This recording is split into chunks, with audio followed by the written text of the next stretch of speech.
ভরিয়ে দেবে মন প্রাণ। আড্ডা জংশন, আড্ডা জংশন, আড্ডা জংশন। নমস্কার, আজকে আবার আমরা চলে এসেছি শামশের মল্লিক পরিচালিত আড্ডা জংশনে। উপস্থাপনায় আমি স্বর্ণালী মণ্ডল, আপনাদের বন্ধু। আড্ডা যখন বলছি তাহলে বুঝে নিতে হবে নিশ্চয়ই আমাদের সাথে আড্ডা দেওয়ার জন্য এমন কেউ কেউ মানুষ আছেন। হ্যাঁ, আজকে কথা বলছি আমরা দুজন সফল ব্যবসায়ী, তাদের সাথে আছেন মোমো মিয়ার ওনার দেবাশিস মজুমদার এবং কো-ফাউন্ডার দীপান্বিতা চক্রবর্তী। নমস্কার। নমস্কার, আমি দেবাশিস মজুমদার, ফাউন্ডার অফ মোমো মিয়া। নমস্কার, আমি দীপান্বিতা চক্রবর্তী, কো-ফাউন্ডার অফ মোমো মিয়া। আজকে কেমন লাগছে আমাদের চ্যানেলে এসে? ভালো লাগছে, নার্ভাস লাগছে, ফার্স্ট টাইম ক্যামেরা ফেস করছি তাই। আচ্ছা, তো আড্ডা জংশন যখন আড্ডা তো আমাদের চলতে থাকবে, তার মাঝে মাঝে আমি একটু জানবো আপনাদের এই যে ব্যবসা এবং সফলভাবে করছেন, এই যে মোমো মিয়া, এটা স্টার্ট হলো ঠিক কবে থেকে, কিভাবে, এর কি কোনো স্টোরি আছে পিছনে? হ্যাঁ, এর একটা স্টোরি আছে। অ্যাকচুয়ালি 2018-তে আমি গুয়াহাটি জিএস রোডে একটা ছোট্ট দোকান, 110 স্কোয়ার ফিটের একটা ছোট্ট দোকানের থেকে আমি প্রথম মোমো মিয়ার অ্যাকচুয়ালি জার্নি স্টার্ট করি। অ্যাকচুয়ালি আমি ব্যাংকে চাকরি করতাম, তো ব্যাংকে চাকরি করতে করতে সাডেনলি মনে হলো যে না, যদি চাকরি করি তাহলে নিজের পরিবারকে শুধু খাওয়াতে পারবো, কিন্তু যদি ব্যবসায় নামি বা ব্যবসা করি তাহলে হয়তো অনেক পরিবারকে অন্তত খাওয়াতে পারবো বা অনেক পরিবারকে আমরা সাপোর্ট করতে পারবো। তো সেই একটা মেন্টালিটি ছিল, তো কিছু নিজের নাম নিজের মতো করে বানানোর ছিল। তো তার জন্য আমি চাকরি ছেড়ে একটা ব্যবসার মধ্যে নামি। সে বছরটা ছিল 2018। তো আমি প্রথম 2018-তে একটা ছোট্ট দোকান থেকে আমি মোমো মিয়া সেদিন আমি স্টার্ট করি। কিন্তু সেদিন জানতাম না যে আমরা একদিন অনেক এক্সপ্যান্ড করতে পারবো। তো সেইভাবে বেসিক্যালি 2018 থেকে আমার এই জার্নিটা শুরু হয়। আচ্ছা, আর এই যে আপনি এক্ষুনি বললেন আপনি একটা অন্য পেশায় ছিলেন, এবং সেখান থেকে আপনি মানে বিবেচনা করলেন যে আপনি ব্যবসাতে আসবেন। তো ব্যবসা মানে তো অনেক আইটেম রয়েছে, সেই জায়গা থেকে ফুডকে কেন চুজ করলেন?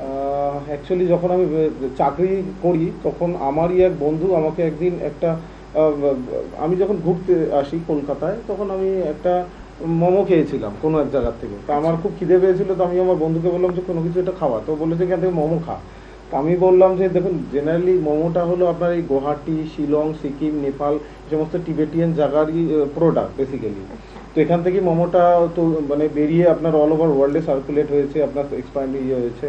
তো সেক্ষেত্রে কী হয়, আমি ওদেরকে বলি যে আমি তো গুয়াহাটির ছেলে, তো আমি গুয়াহাটির মোমো বাদ দিয়ে এখন বাইরে কলকাতায় এসে মোমো খাবো, সে টাকাটা কেমন কথা হয়। কিন্তু সেই মোমোটা খাওয়ার পর মোমোটা খুব একটা ভালো লাগেনি। কিন্তু ভালো না লাগলেও মাথার মধ্যে একটা আইডিয়া কাজ করে যে আমি আবার গুয়াহাটিতে ফিরে গিয়ে দেখি যে গুয়াহাটিতে কোন কোন জায়গায় মোমো বিক্রি হচ্ছে, কী কী ধরনের ভাবে মোমো বিক্রি হচ্ছে, কী কী টেস্ট মোমো বিক্রি হচ্ছে। তো সব জায়গায় দেখলাম যে সেই নর্মাল আপনার ভেজ মোমো আর চিকেন মোমো স্টিম বিক্রি হয়, অনেক ধরনের ভ্যারাইটি বা আপনার ফিউশন ছিল না। তখন থেকে আস্তে আস্তে মাথায় ঘোরে যে এই মোমোর ব্যবসাটা করা যেতে পারে। একটা অথেন্টিক যে নর্থ ইস্ট স্টাইলের মোমো, সেই ফ্লেভারটা আমরা মানুষকে দিতে পারি। তো সেই থেকে আস্তে আস্তে করে সেই আইডিয়াটা আস্তে আস্তে করে ডেভেলপ করার চেষ্টা করেছিলাম। আচ্ছা, তো এই মোমোর ভ্যারাইটির কথা বলতে আমার মনে হচ্ছে খুব যে এত রকম তো মোমো আছে, এবং মানে আমরা শুধু মানে এক জায়গার খেয়ে অভ্যস্ত নই, বিভিন্ন জায়গায় আমরা যাচ্ছি, খাচ্ছি, কর্মসূত্রে হোক, বেড়াতে গিয়ে হোক, কিন্তু আপনাদের মোমোর ভ্যারাইটিটা কি আছে, মানে বিশেষত্বটা কি, কিছু এরকম ব্যাপার আছে? হ্যাঁ, নিশ্চয়ই আছে। ব্যাপারটা ফিউশন প্রথমেই অলরেডি মেনশন করে দিল যে নর্মাল স্টিম মোমো তো সব জায়গায় সবাই খায়, সেটার কোনো ভ্যারাইটি হয় না আলাদা করে। কিন্তু আপনি যে ভ্যারাইটিটা পাবেন আমাদের মোমো মিয়ার আউটলেটগুলোতে, সেটা হচ্ছে আপনার Kurkure momo, barbecue momo, Szechuan momo, sizzler momo, আপনার মাখানি মোমো, ঠিক আছে, আমাদের আফগানি মালাই মোমো, এরকম 14 to 15 টাইপস অফ মোমোজ আছে যেগুলো ফিউশন পুরোপুরি, যেগুলো আপনি মোমোমিয়া ছাড়া আর অন্য ব্র্যান্ডে সেরকম করে পাবেন না। হ্যাঁ একদমই তাই, মানে আপনি যখন বলছেন নামগুলো একদম মানে ইউনিকই মনে হচ্ছে, যে সত্যি এই নামগুলো খুব শোনা যায় না বা সচরাচর বানানো হচ্ছে দেখাও হ্যাঁ, তো সেই জন্য মোমোমিয়া সবার কাছে এতটা বেশি মানে অ্যাকসেপ্টেবল হয়েছে because of the variety of the fusion momos. ঠিক আছে, আমাদের চাইনিজ রেঞ্জও আছে, বাট আমরা যেটা নিয়ে ফেমাস হয়েছে এবং যার জন্য আমাদের কাস্টমার্স বলুন বা আমাদের যারা ওনার ফ্র্যাঞ্চাইজি ওনাররা আছে তাদের যে ব্যবসার যে সফলতা, বিকজ অফ দ্য কাস্টমাররা যেটা অ্যাকসেপ্ট করেছে যে টেস্টটা, সেটা হচ্ছে ভ্যারাইটি অফ দ্য ফিউশন মোমোর কারণে, সেই কারণে সেই জন্য আমাদের এই এতটা বড় মানে আমরা প্যান ইন্ডিয়া জুড়ে যে আমরা করতে পারছি বিকজ অফ দিস। আচ্ছা, মানে আপনারা একটা বলতে গেলে মোমোর ওয়ার্ল্ডে একটা নতুন ভ্যারাইটি মানে উপহার দিচ্ছেন যারা খেতে ভালোবাসে, ভোজন রসিক বা যারা একটু টেস্ট করেও খেতে ভালোবাসে, যে আমি তো এটা খেয়েছি আজকে একটু এরকম ভ্যারাইটি খেয়ে দেখি, তো সেক্ষেত্রে আপনাদের আইডিয়া থিংকিং একদম ভেরি ইউনিক, একদমই আলাদা, একদমই আলাদা। এই মুহূর্তে কতগুলো আউটলেট আছে? এই মুহূর্তে আমাদের প্রায় 250টার বেশি আউটলেট সাকসেসফুলি রান করছে। 145টার উপর শহরে আর 22টা আলাদা আলাদা রাজ্যে। আর প্রত্যেক মাসে মোটামুটি 8টা 10টা করে আউটলেট আমাদের খুলতেই থাকে প্যান ইন্ডিয়া বেসিসে। ঠিক আছে, আমাদের অফিস জেনারেলি আপনার 3 জায়গায়, একটা হলো গুয়াহাটিতে, একটা কলকাতা আর একটা দিল্লি। এই 3 জায়গা থেকে আমরা প্যান ইন্ডিয়াটাকে অপারেট করি। আচ্ছা, তো এই যে এইভাবে বিজনেস করা 18 থেকে এখন 24, মাঝখানে আবার আমরা জানি একটা করোনা পিরিয়ড ছিল, বিশ্ব মহামারী, তো সেই সময়টা কি রকম ফেস করেছিলেন? দেখুন, প্রথম কথা হলো 2018তে যখন আমি মোমোমিয়া স্টার্ট করি, তো মাথায় এটাই ছিল যে কোনোদিন আমি বসে প্রোডাক্ট কোনোদিন বেচবো সেই মেন্টালিটি ছিলই না। আমি নাম বেচবো, নাম বড় করব, নিজের নাম বানাবো, সেই মেন্টালিটি ছিল, সেই একটা ভিশন ছিল। কিন্তু দেখুন, আজকেই ব্যবসা শুরু করে কালকেই ফ্র্যাঞ্চাইজি বিজনেস বা আমার বিজনেসটাকে অন্য মানুষেও নিজের নাম করে চালাবে, সেটা কোনোদিনই সম্ভব নয়। আমি ব্যবসাকে বুঝবো, ব্যবসা আমাকে বুঝবে। তো সেই বুঝতে বুঝতে মোটামুটি আপনার 2020 চলে আসলো। 2020 আসার পরে আপনার প্যান্ডেমিক সিচুয়েশন আসলো। তো সেই সময়ে ফ্র্যাঞ্চাইজি ব্যবসা তো বাদ দিন, নিজের ঘর পরিবার চালানোটাই খুব একটা সমস্যা কথায় দাঁড়িয়েছিল। তো সেই সময় অনেক চেষ্টা করেছিলাম যে এই প্যান্ডেমিকটাকে কাটিয়ে কোনো রকমভাবে নতুন করে আবার কিছু স্টার্ট করি। তো সেই সময় যাকেই ফোন করতাম সে হয়তো ফোন ধরতো না, হয়তো ফোন ব্লক লিস্ট করে দিত। কিন্তু কোনোদিন নিজের জেদটা ছাড়িনি আর নিজের অ্যাম্বিশনটা কোনোদিন ভুলে যাইনি। তো আমার মাথা সবসময় ছিল যে কীভাবে আগে এক্সপ্যান্ড করবো, সেই জিনিসগুলোতে আমি সবসময় কাজ করে যাই। আর সেই সময় বেসিক্যালি তখন তো আমার একটাই আউটলেট ছিল, 2018তে গুয়াহাটি, সে ছোটো আউটলেট। আর সেই সময়টাই অ্যাকচুয়ালি প্যান্ডেমিকের ঠিক কিছু পরেই আমার দীপান্বিতার সাথে কোনো এক ব্যবসা সূত্রে, চাকরি সূত্রে আমাদের সাথে দেখা হয়। আমি আমার আইডিয়াগুলো ওকে বলি, আর ও সেই সময় নতুন করে নিজের জন্য ওই সময় কিছু শুরু করার চেষ্টা করছিল। তারপর বলতে গেলে স্টার্ট আমি করলেও আমরা দুজন মিলে সেই জিনিসটাকে, এই 250তম আউটলেট যে এখন আমরা বলছি, সেটা আমরা দুজনের ক্রেডিবিলিটিতেই ওখানে এসে দাঁড়া। হয়তো আমার থেকে একটু বেশিই হতে পারে, কম নয়। স্টার্ট আমি করেছিলাম 2018তে, বাট এভাবে করে আস্তে আস্তে বেবি স্টেপ দিয়ে আমরা আগিয়ে যেতে শুরু করি আমরা। আচ্ছা দীপান্বিতা, আপনি কি প্রথম থেকেই ভেবেছিলেন যে আপনি ব্যবসায় আসবেন, নাকি আপনিও অন্য কিছু করতেন তারপর ব্যবসায় এসেছেন? কিভাবে, মানে আপনার জার্নিটা কিভাবে? জার্নি বলতে গেলে স্টোরি হচ্ছে, আমি একটা পুরোপুরি আলাদা ফিল্ডেই ছিলাম। ঠিক আছে, মানে আইটি বলতে পারেন, তার সাথে ফুড ইন্ডাস্ট্রির কোনো রকমেরই মানে ম্যাচ ছিল না। কিন্তু যেহেতু মানে আমার বাবা ব্যবসা করতো বা বিজনেস মাইন্ডেড যেহেতু আমি, তো সেই কারণে চাকরি অনেক বছর করলেও ঠিক আছে ব্যবসার জিনিসটা কোথাও না কোথাও একটা লুকিয়েছিল। ঠিক আছে, এবারে করোনার টাইমটাতে অনেক জিনিস মানুষকে শিখিয়েছে। তো সেই টাইমে আমি 2-3টে জিনিস বুঝতে পেরেছি। একটা হচ্ছে মহামারী চলে এলেও মানুষের খাওয়া বন্ধ করে না। ঠিক আছে, খাওয়াটা হচ্ছে, ফুড ইন্ডাস্ট্রি হচ্ছে সব সময় একটা প্রফিটেবিলিটির ব্যবসা। ঠিক আছে, সেরকম আরো অনেক জিনিস সেই টাইমটাতে শিখেছিলাম। তো তার মধ্যে এটা একটা ছিল যে ফুড ইন্ডাস্ট্রি নিয়ে কিছু একটা করতে হবে। তারপরে ঠিক করোনা সেই টাইমটা ওভারকাম করার পরে, আমাদের প্যান্ডেমিক সিচুয়েশন যাওয়ার পরে আমাদের দেবাশিসের সাথে বিজনেস সূত্রেই একটা পরিচয় হয়। তখন তার আইডিয়াসগুলো শুনে বা আমারও সেই তখন সুপ্ত যে ইচ্ছাটা ছিল ব্যবসা নিয়ে, বিজনেস ইনপুটস বলতে গেলে, তো সেটা আমার এগিয়ে মানে বাইরে আসে এবং তারপরে আমিও দেবাশিসের সাথে একদম একজোট হয়ে মোমোমিয়াকে এক্সপ্যান্ড করার জন্য যা যা অপারেশন ম্যানেজমেন্ট, বেসিক্যালি হচ্ছে দেবাশিসের হচ্ছে ফ্রন্ট ফেস, ঠিক আছে, আমাদের একটা যে হিউজ টিম আছে, টিম যে আমরা কাজ করি সেটা আমরা পেছনে থাকি, ঠিক আছে। সবাই চলতে গেলে, একটা সাম্রাজ্য চালাতে গেলে তো রাজা, প্রজা, মন্ত্রী, সৈনিক সবাইকে দরকার পড়ে, একটা টিম হয়। তো সেই রকম দেবাশিস রাজা আর আমাদের যে টিম আছে মোমোমিয়া অ্যান্ড দ্য টিম, ঠিক আছে, তো যে আমাদের ফ্যামিলি আছে, তো সেই কারণে আমরা এগিয়ে গেছি 250তম আউটলেট অবধি। না, অ্যাকচুয়ালি ঘটনা হলো রাজা বা সেই ধরনের ঘটনা নয়। ঘটনা হলো দেখুন, আমি প্রায় 17 বছর 18 বছর হয়ে গেছে আমি অলমোস্ট আপনার সেলস ব্যাকগ্রাউন্ডের থেকেই বিলং করি। ব্যাংকে যে ছিলাম ওখানে আমি সেলসেই ছিলাম, ক্লাস্টার ম্যানেজার। তো সেলসে থাকলে আপনি জানেন যেমন কথা বলতে হয়, একজন মানুষকে কনভিন্স করার মতো ক্ষমতা থাকতে হয়। তো সেই জিনিসগুলো আমার ফ্র্যাঞ্চাইজিতে অনেক বেশি কাজে লাগায়। এখন ও ভালো সামলাতে পারে, কিন্তু ও হয়তো বেচতে অত পারে না যত বেশি হয়তো আমি ভালো পারি। আমি হয়তো বেচতে খুব ভালো পারি কিন্তু সামলাতে হয়তো পারি না। সুতরাং সব মিলে একটা টিম, আমি একটা কাজ যেটা করি সেটা আমি আমার মতো করে করি, ও যেই কাজটা করছে ও ওর টিমকে নিয়ে পুরো সামলাচ্ছে, বা আগে কিভাবে নিয়ে যেতে হয় নেক্সট লেভেল পর্যন্ত সেগুলো জিজ্ঞেস করছে। তো সেগুলো আলাদা আলাদা আমাদের প্রোফাইল বা আলাদা আলাদা পোর্টফোলিও সেট থাকে, সেই হিসেবে মোটামুটি আমরা করে যাচ্ছি। মানে এই সফলতার জন্য টিম ওয়ার্কটাও একটা ভেরি ইম্পর্টেন্ট। 100%। আপনার মানে একদম পারফেক্ট সিলেকশন অফ ক্যান্ডিডেট যদি না হয় তাহলে আপনি কোনো দিনই আপনার কোনো হার্ডেল আপনি ক্রস করতে পারবেন না। আপনার মনের মধ্যে ইচ্ছা আছে আপনি একদিন হিমালয় চড়বেন, কিন্তু হিমালয় চড়তে গেলে যেই সমস্ত স্টাফিং, যেই সমস্ত জিনিসের দরকার পড়ে সেগুলো যদি আপনি সঠিকভাবে যদি চুজ না করেন, সঠিক ক্যান্ডিডেট যদি আপনি চুজ না করেন, তাহলে কোনো দিনই আপনি আপনার প্রবলেমসের থেকে কোনো দিন ওভারকাম করতে পারবেন না। আগে আপনি কীভাবে এগিয়ে যাবেন, তার জন্য আমাদের টিম সবসময় ক্রেডিট পাবেই। আমাদের কথা বলতে বলতে কথা তো চলতেই থাকবে, আর খাবার যখন আরো বিভিন্ন প্রশ্ন নিয়ে আসবো, কিন্তু সময় হয়ে গেছে ছোট্ট একটা বিজ্ঞাপন বিরতি। বিজ্ঞাপন নিয়ে এক্ষুনি ফিরে আসছি আড্ডা জংশনে। গানে ভুবন ভরিয়ে দেবে ভেবেছিল একটি পাখি, আজ মন চেয়েছে আমি হারিয়ে যাব আমি তোমার সাথে। মনেরে আজ কহ যে ভালো মন্দ যাহাই আসুক সত্যের লও সহজে।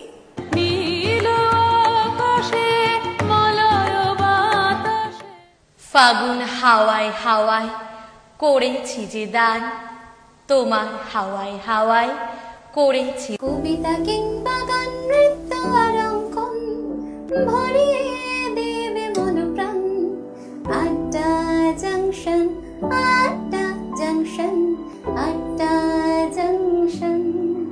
বিরতির পর আমরা ফিরে আসলাম আড্ডা জংশনে। আচ্ছা, আউটলেট তো ভালো মতো চলছে আর মানুষের কাছে পরিচয়ও হচ্ছে আস্তে আস্তে করে আপনাদের এই সুস্বাদু খাবার। তার সাথে সাথে আপনারা এই বিজনেসটাকে আরো কিভাবে নিয়ে যেতে চাইছেন, বা মানে ইন্ডিয়ার বাইরে আউটলেট এর কথা কিছু ভাবছেন কিনা, এরকম কোনো কি প্ল্যানিং চলছে? দেখুন, শুধুমাত্র আমাদের মোমোই একমাত্র ব্র্যান্ড নয়, আমাদের আরো 3-4টে আরো ব্র্যান্ড আছে যেগুলোর উপর আমরা কাজ করি, আমরা শুরু করেছি। তার মধ্যে একটা ব্র্যান্ড হলো তিয়ামো বলে একটা ব্র্যান্ড আছে, যার মোটামুটি 20 থেকে 25টা আপনার আউটলেট আছে প্যান ইন্ডিয়াতে। এটা বেসিক্যালি আপনার চা কফি বেসড ব্র্যান্ড, আর চা coffee snacks based brand, continental based brand. আরও একটা আমাদের ব্র্যান্ড আছে যেটা নাম হলো বিরিয়ানি মহল, যার মোটামুটি 10 থেকে 15টা খানিক আউটলেট আছে, যেটা প্যান ইন্ডিয়াতে চলছে, বিহার, ইউপি, ওয়েস্ট বেঙ্গলেও। এবার বিরিয়ানি মহল মানে বুঝতেই পারছেন, বিরিয়ানি ইন্ডিয়ান আইটেমস নিয়ে। আমাদের একটা সসের ব্র্যান্ড আছে যেটার নাম হলো আপনার বেলিকা, যেমন আপনি mayonnaise, tomato sauce, schezwan sauce, chilli garlic sauce খান, সেগুলো B2B মার্কেটে আমরা বিক্রি করি। তো সেই ব্র্যান্ডের নাম হলো বেলিকা। এছাড়া আমাদের রিসেন্টলি আরও একটা পাওভাজির একটা ব্র্যান্ড আমরা ক্রিয়েট করেছি, যেটার নাম হলো আপনার ভাজি পাও। তো এটা আপনার ফ্রোজেন বেস পাওভাজি, বাট এটা শুধু আমাদের আউটলেট পর্যন্ত সীমিত, এটা আমরা কোনোদিন মার্কেটে বিক্রি করছি না আর করবো না আমরা ইন ফিউচার। এগুলো সব মিলিয়ে বেসিক্যালি আমাদের চলছে। আচ্ছা, এই যে বিরিয়ানি বলছেন, বিরিয়ানিও তো ভ্যারাইটিস টাইপস অফ বিরিয়ানি রয়েছে, আপনারা তার মধ্যে কি কিছু নতুনত্ব এনেছেন? বেসিক্যালি আমাদের নতুনত্ব বলতে বিরিয়ানিতে আমরা কলকাতার যেটা প্রপার দম বিরিয়ানি হয় তার উপরই কাজ করছি। ঠিক আছে, এটার জন্য কোনো আলাদা রেসিপি বা আলাদা কোনো কিছু এরকম করে বলবো না যে না একটা কোনো হিডেন রেসিপি আছে, বাট কলকাতার দম বিরিয়ানি দিয়েই যেটা ফেমাস। ঠিক আছে, প্যান ইন্ডিয়াতে আমাদের এরকম বিহার ঝাড়খণ্ডে আউটলেট আছে, কলকাতাতে আউটলেট আছে। ঠিক আছে, অ্যান্ড এইভাবে আমাদের এগোচ্ছি। অ্যাকচুয়ালি সব জায়গাতে মোমো মিয়া আমাদের যে ব্র্যান্ড আছে সেটার পরেও অনেক লোকেদের কাছে ইন্ডিয়ান কুইজিনের ওপর কিছু ব্র্যান্ড আছে কিনা কোয়ারি থাকতো। ঠিক আছে, অনেক কোয়ারি করতো যে ইন্ডিয়ানের কুইজিনের ওপর কোনো আইটেম আছে কিনা, বিরিয়ানির কোনো আইটেম আছে কিনা। তো তখন একটা চিন্তা ভাবনা দিয়ে আমরা শুরু করলাম আমাদের এই বিরিয়ানি মহল ব্র্যান্ডটি। ঠিক আছে, তো সেই রকম করে আমাদের টিয়ামোরও একটা কন্টিনেন্টাল অ্যান্ড চায়ের ওপরে যে ব্র্যান্ডটা আছে সেটা, বেলিকা আমাদের সস ব্র্যান্ড আছে সেরকম। তো এই ব্র্যান্ডগুলো, মোমো আমরে আমাদের ব্র্যান্ড আছে, একটি B2B ব্র্যান্ড আছে। ঠিক আছে, তো এই রকম করে আমাদের অনেকগুলো ব্র্যান্ড নিয়ে আমরা কাজ করি। আর আপনার যে কোয়েশ্চেনটা ছিল যে আমাদের আউট অফ ইন্ডিয়া যাবার কোনো প্ল্যান হচ্ছে কিনা, এখনো অবধি না। আচ্ছা, ওকে, এখনো অবধি না, কারণ ইন্ডিয়ায় এত বড় এটাকে কভার করে না। অ্যাকচুয়ালি একটু সরি আমি ইন্টারাপ্ট করে বলছি, আমাদের গত আই থিঙ্ক 7-8 মাস আগে আমাদের বাংলাদেশে প্রথম আমরা হয়তো 5টা আউটলেট আর আমাদের প্রোডাকশন হাউস আমরা সেট আপ করার জন্য জায়গাও দেখে নিয়েছিলাম। কিন্তু তারপরে বাংলাদেশের পলিটিক্যাল সিনারিও চেঞ্জ হওয়াতে কমপ্লিটলি প্রজেক্টটা মানে বলতে গেলে ইনডিফিনিট টাইমের জন্য স্টপ হয়ে যায়। না হলে যদি পলিটিক্যাল প্রবলেমটা যদি না হতো তাহলে এতক্ষণে আমাদের বাংলাদেশে 5টা আউটলেট আর একটা সেন্ট্রাল কিচেন আমরা অলরেডি হয়তো সেট আপ করে দিতাম, এতক্ষণে জায়গাও দেখা হয়ে গেছিল।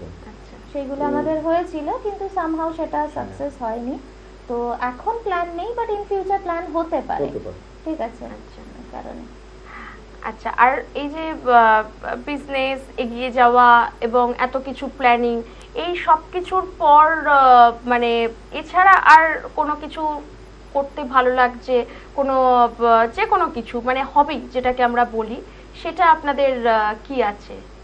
হবি বলতে গেলে আমার ঘুরতে খুব ভালো লাগে। ঠিক আছে, আমার সবসময় আগের থেকে যখন, এখন তো অনেক বার্ডেন, ইচ্ছা করলেও যে কোনো কিছু জায়গায় যে কোনো জায়গায় যাওয়া যায় না, দেখতে হবে কালকে কে দেখা করতে আসবে, পরশুদিন আমি কার সাথে দেখা করতে যাব। কিন্তু যখন বলতে গেলে চাকরি করতাম বা করতাম, তখন ব্যাকপ্যাক করতাম ওর চলে যেতাম বন্ধুদের সাথে যে কোনো জায়গায়। তো সেই হ্যাবিটটা এখনো অলমোস্ট থেকে গেছে, ঘোরার হ্যাবিটটা। যখনই কাজের সূত্রেও যদি সময় পাই তো আমি চলে যাই ঘুরতে। তো কাজও হয়ে গেল, একটু ঘোরাও হয়ে গেল, মাইন্ডটা একটু ফ্রেশ হয়ে গেল। তো সেটা আমার সবচেয়ে বড়। আমাদের ঘোরাটা সাইমালটেনিয়াসলি চলছে, তার কারণটা হচ্ছে আমাদের তো বাইরে বাইরেই যেহেতু আউটলেট ওপেন হচ্ছে, তো আমরা 3 দিন আগে আমরা আন্দামানে আউটলেট ওপেন করে এসেছি। ঠিক আছে, তারপরে তার আগে আমাদের গোয়াতে আউটলেট ওপেন হয়েছে। তো সেরকম আমাদের কোথাও না কোথাও মান্থ ওয়াইজ বাইরে যাওয়ার হয়েই যায়। মানে যখন এতগুলো আউটলেট তখন ডেফিনেটলি আপনাকে ট্রাভেল করতেই হয়, বিনা ট্রাভেল করে আপনার হয় না। তো সেই ট্রাভেলটা হবি প্লাস প্রফেশন দুটোকে মিলেই একসাথে চলে, দুটো একসাথে ম্যাচ হয়ে গেছে। মানে খাওয়া ঘোরা এই দুটোকে বোধহয় আমরা আলাদা করতে পারি না। মানে ঘুরতে যাচ্ছি, না খেয়ে আমরা চলতে পারবো না, বেঁচে থাকতে পারবো না। আর যখন কোথাও এক জায়গা থেকে আরেক জায়গা আমরা স্থান চেঞ্জ করছি, তখন মনে হবে আমরা নতুন কি খাচ্ছি সেইখানে। এবং আমরা যেটা ঘরে খাই, আমি যখন অন্য কোনো জায়গায় যাই সেই ঘরের খাবারটা তো পাই না, সেখানের খাবারই আমাদের নিতে হয়। একদমই তাই। তো আপনাদের প্রফেশন এবং হবি বোধহয় একসাথে মিশে গেছে। এটাই। আর মানে এই যে আপনারা যে এইরকম একটা চাকরি থেকে ব্যবসাতে আসলেন, এখন এভাবে চলছে, 18 থেকে জার্নি শুরু, 24 এতগুলো আউটলেট রয়েছে অলরেডি, আরো প্ল্যানিং চলছে হবে। তো এটা তো একটা লং জার্নি। আর এই জার্নির মধ্যে অনেক কিছু ওঠা পড়া এরকম বিষয়ে কতটা আপনারা ফেস করেছিলেন? আচ্ছা, প্রথমে আমি বলি, দেখুন মোমো মিয়া আমার 12তম প্রজেক্ট, যেখানে আমি সাকসেসফুল হই বলতে গেলে ভগবানের কৃপায়। তার আগে 11টা ব্যবসা করে আমি ফেল করেছি। যেমন অনেক জলের ব্যবসা করেছি, গাড়ির ব্যবসা করেছি, তো এরকম অনেক ধরনের ব্যবসা করেছি, প্লাস চাকরিও ছিল। তো প্রথম কথা হলো মোমো মিয়াটা অলনে সাডেন আসে, তার একটা ব্যাক স্টোরি ছিল। কারণ আমার বাবা অনেক আমি হাবড়াতে আমার জন্ম, তো আমার বাবা ওখানে একটা পুস্তক মানে আপনার লাইব্রেরি সেই সময় প্রায় আজ থেকে 45 বছর আগে বানিয়েছিল। তো আমার বাবা যদি কালকে যদি মারাও যায়, ডেফিনেটলি একদিন না একদিন সবার বাবা মা মারা যাবে, কিন্তু আমার বাবার নামটা ওখানে থেকে গেছে, থাকবে সারা জীবন। বাবা যদি মারাও যায় তবুও মানুষ ওখানে জানবে যে আমার বাবা লাইব্রেরিটা বানিয়েছিল। কিন্তু সেই সময় আমি যখন ব্যাংকে চাকরি করতাম, তো হঠাৎ করে সাডেনলি আমার মনে হলো কালকে যদি আমি মরে যাই তাহলে আমাকে কিন্তু কেউ চিনবে না। নিশ্চয়ই কিছু একটা এমন করা উচিত, সোসাইটির জন্য বলুন, নিজের জন্য বলুন, বা যাই জন্য বলুন। চুরি করতে পারবো না, বাদ বাকি সবকিছু করতে পারবো, তো কিছু এমন একটা জন্য করি যাতে অন্তত 10 জন মানুষ আমাকে অন্তত চেনে। তো তার থেকেই আস্তে আস্তে আস্তে বলতে গেলে এই মৌমিয়া প্রফেশনে আসা। কিন্তু হ্যাঁ, তার আগে আমি 11টা ব্যবসা করে আমি ফেল করেছি, বা ফেল করার পরে আমি কোনোদিন থেমে যাইনি।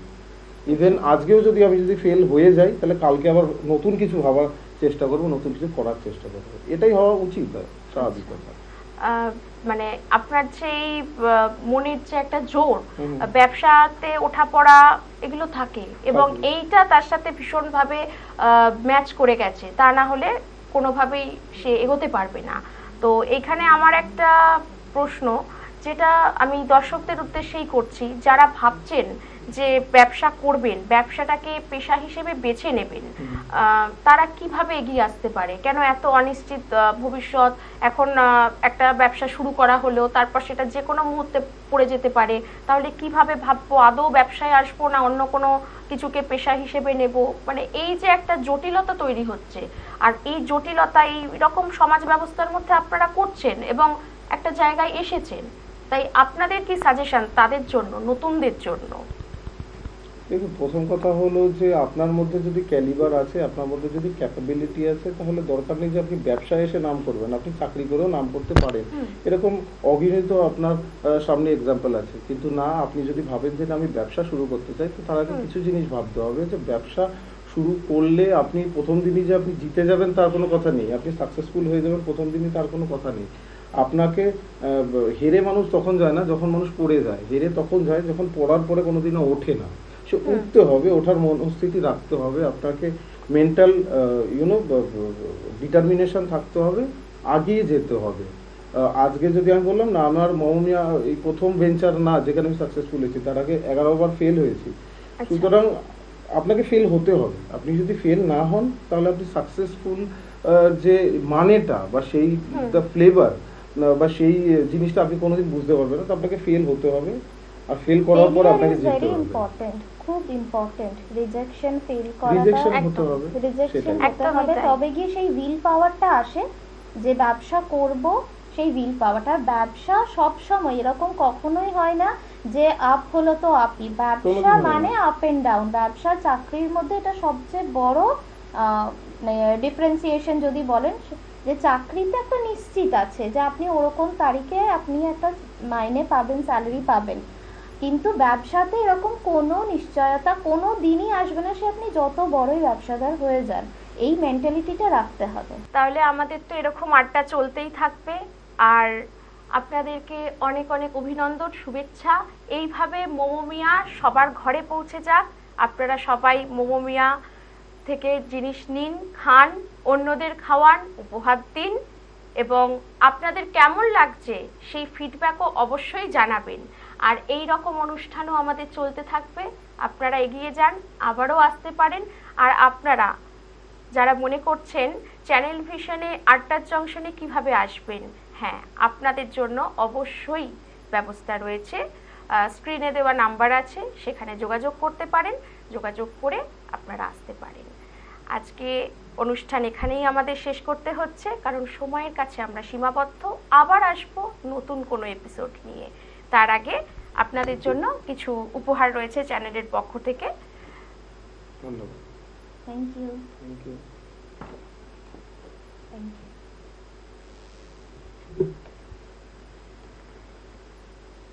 আর আপনাদের যে কুপন, হ্যাঁ, এটা আর একবার দর্শকদের দেখিয়ে দিই। Momomia love in every bite, এটা কিন্তু আমাদের tagline, Momomia love in every bite. নমস্কার, সকলে ভালো থাকুন। আবার দেখা হচ্ছে খুব তাড়াতাড়ি নতুন কোনো এপিসোড নিয়ে, নতুন কোনো জলসাতে। ধন্যবাদ। ধন্যবাদ। Thank you. Thank you.